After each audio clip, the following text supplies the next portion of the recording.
राजस्थान के एक गांव में पूनम अपने माता पिता के साथ रहती थी। पूनम बहुत पढ़ी लिखी और बुद्धिमान थी। पूनम के पिता एक दिन खेत में काम कर रहे थे, तभी उन्हें एक सांप डस लेता है, जिससे उनकी मृत्यु हो जाती है। पिता के मरने के कारण अब उनके परिवार में कोई कमाने वाला नहीं था। एक दिन पूनम ने अपनी माँ को घर से बाहर जाते देखा तो पूछा, माँ, इतनी सुबह कहाँ जा रही हो?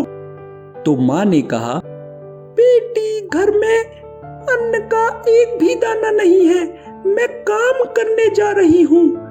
ये कहकर उसकी माँ खेत की ओर चल देती है। ये देखकर घर पर बैठी पूनम सोचती है कि माँ इतनी मेहनत कैसे करेगी, मुझे भी कुछ काम करना चाहिए जिससे घर का खर्चा चल सके। पूनम की माँ जब अपने खेतों पर पहुंचती है तो पाती है कि उसके खेतों पर तो जमींदार ने कब्जा कर लिया है। पूनम की माँ ने जमींदार से पूछा, आप कौन हैं? तेरे पति ने मुझसे कर्जा लिया था, पर अब वो मर गया है। अब कर्जा चुकाने वाला तुम्हारे परिवार में कोई नहीं है, इसीलिए आज से ये खेत मेरे हुए। कर्जा चुकाओ और अपने खेत वापस ले जाओ। कुछ देर बाद पूनम की माँ रोते हुए घर आ जाती है और पूनम को सारी बात बताती है। पूनम ने माँ को चुप कराया और कहा, माँ, तुम चिंता मत करो, मैं पढ़ी लिखी हूँ, मुझे कोई ना कोई काम मिल जाएगा, फिर सब ठीक हो जाएगा और हम उस जमींदार से अपने खेत भी छुड़वा लेंगे। अगले दिन पूनम गांव में काम करने की तलाश में गई, लेकिन दुर्भाग्यवश उसे कोई काम नहीं मिला और वह निराश होकर घर की तरफ चलने लगी और सोचने लगी कि घर जाकर माँ को क्या जवाब देगी। यह सोचकर वह एक पेड़ के नीचे बैठ जाती है और रोने लगती है। तभी उसकी सहेली रचना उसके पास आती है और वह पूनम से कहती है, पूनम, तू यहाँ क्यों बैठी है और रो क्यों रही है? तू यहाँ कैसे? तेरी तो शादी हो गई थी। मैं सब बाद में बताऊंगी, पहले तू बता। पूनम उसे सारी बात बता देती है और कहती है, मैं इस जिंदगी से हार गई हूँ। इतनी पढ़ाई लिखाई होने के बावजूद मुझे कोई काम नहीं मिल रहा। मुझे समझ नहीं आ रहा मैं क्या करूँ। मैं माँ से जाकर क्या कहूँगी? तू चिंता मत कर और यह समझ ले कि तू हार गई है और किसी ने तेरे लिए सहारा भेजा है। वह कैसे? एक ही तो है हारे का सहारा, बाबा श्याम हमारा। क्या तू खाटू श्याम जी के बारे में नहीं जानती? एक बार खाटू के दरबार में जाकर बाबा के सामने अपनी सारी परेशानी रख दे। सच्चे मन से उनसे प्रार्थना कर, बाबा के दरबार से कोई खाली हाथ नहीं आता। क्या तू सच कह रही है?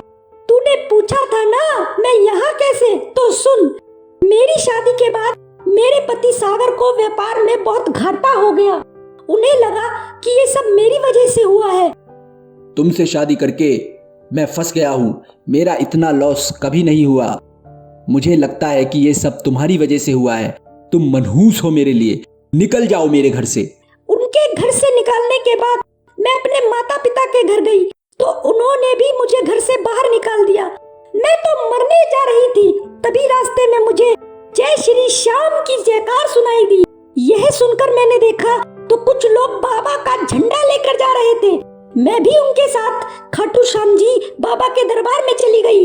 वहां जाकर मैं बाबा के सामने बहुत रोई। उसके बाद बाबा ने मेरी पुकार सुन ली। जिस श्याम मंडली के साथ मैं बाबा के दरबार में गई थी, उनमें से एक बुजुर्ग ने मुझे अपनी बेटी मान लिया। वे इसी गांव में रहते हैं। मैं पिछले 2 साल से उन्हीं के साथ रह रही हूँ। बाबा की कृपा से कुछ दिन पहले मेरे पति मुझे ढूंढते हुए यहाँ आए। उनका व्यापार अच्छे से चलने लगा। उन्होंने मुझसे माफी मांगी। मुझे माफ कर दो। मुझे अपनी गलती का एहसास हो गया है। मैं तुम्हें अपने घर ले जाने आया हूँ। ससुराल जाने से पहले मैं अपने पिता, जिनके साथ मैं अभी रहती हूँ, और अपने पति के साथ खाटू श्याम जी जा रही हूँ दर्शन करने। तू भी मेरे साथ चल, सब ठीक हो जाएगा। पूनम ने घर आकर अपनी माँ को सारी बात बताई।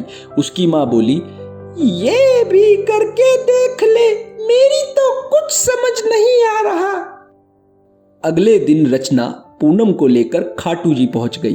पूनम जैसे ही बाबा के सामने पहुंची, उनके दर्शन करते ही उसकी आंखों से आंसू बहने लगे।